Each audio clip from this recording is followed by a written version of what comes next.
Well, think the first thing, Achilles, is that next year all the moderators should wear antenna coming out over the top of their heads so that when we're interviewing, we get not only what is being said to us, but also the vibrations going on beneath. I think it's been a great conference. I was fascinated by Jeff Koons' sheen, shine, the surface of things, entertainment. Is he teasing us? Is he provoking us? Is he mocking us? Is he giving us a lesson in Nietzschean philosophy? I don't think it really matters what the answer is, but I just felt very challenged by everything that he said. I thought Dayan's reference to the stifling nature sometimes of affluence is an important idea for us to carry forward. And I loved Pia Meerwold's, if I'm pronouncing that right. I loved her image of the sun trumpeters, and I guess if we could all go forth from here as sun trumpeters, that would not be a bad thing. Robin? I want to thank you all for your attention, and it's been a very rich experience for me. I think one of the things that I valued particularly about the conference was, as much as enjoying these conversations, as we never got too far away from the experience of art, which is clearly what brings us all back to it. And I think interweaving visits, seeing the opening of the Chinese show, for example, or visiting the Islamic Museum, seeing the performers up here, and just having that be part of the discussion, I feel like that sort of amorphous quality that art, the way it feeds the soul, was sort of undergirding this experience in a way that I thought was important. And that it was also kind of a real coming together of all the different aspects of what makes, an art kind of industry, an art business. And it sort of attests to the fact that art can be enough. It's enough of a destination. It's enough of a subject that's worthy of kind of getting on a plane and going to a new city, and worthy of several days of discussion.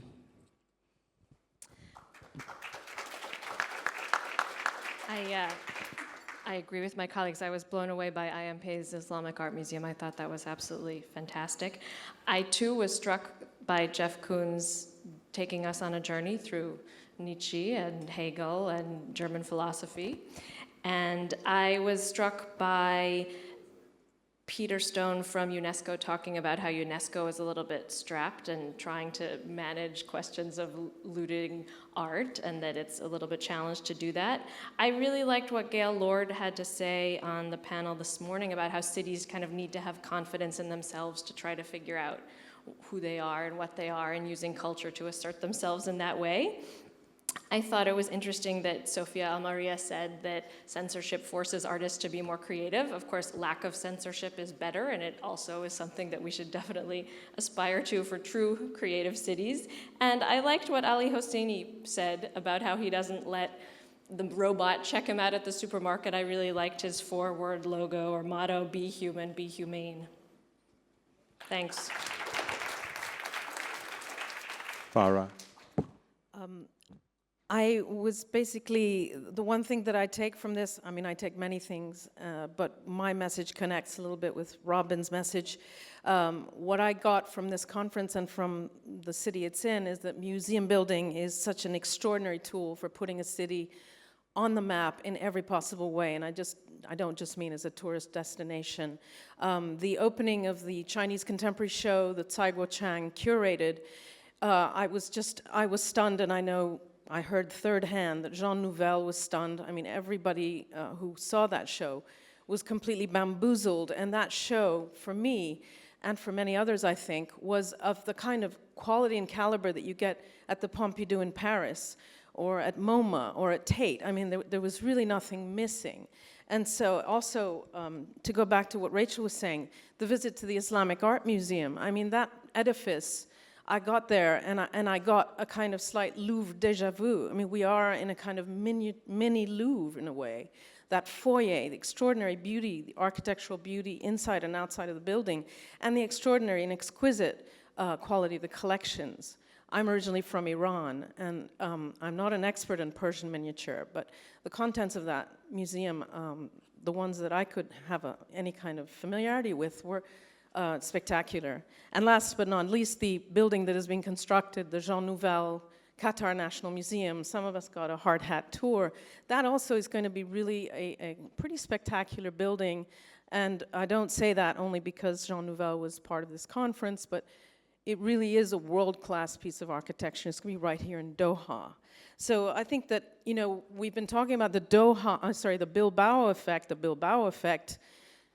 There is also a kind of Doha effect being kind of coming to life here. And it's different from the Bilbao effect, and it has resonance in this region. And so to conclude, I think I would like to go back to something that Sultan Al-Saud Al-Qasimi was saying earlier this morning, which is to say that he would like to see Doha play a role as a kind of, leader of a kind of the art of this region, which he doesn't like to call the Middle East, but I will call the Middle East. And I think Doha can, in addition to playing a very important role in contemporary art, in bringing great Western-built architecture here, play a role in pioneering, the curating, collecting, conservation, and the showing of art from this region. And I say that all the more, again, because I'm from Iran, and I heard that there was a very good Shirin Neshat show here, for instance, but that's just an example. So I would think that, to conclude, that might be something that might enrich what I would call the Doha effect. Thank you.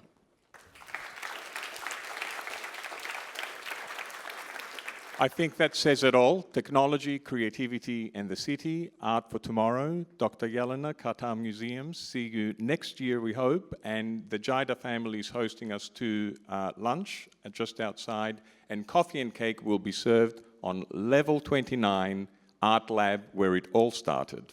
Thank you.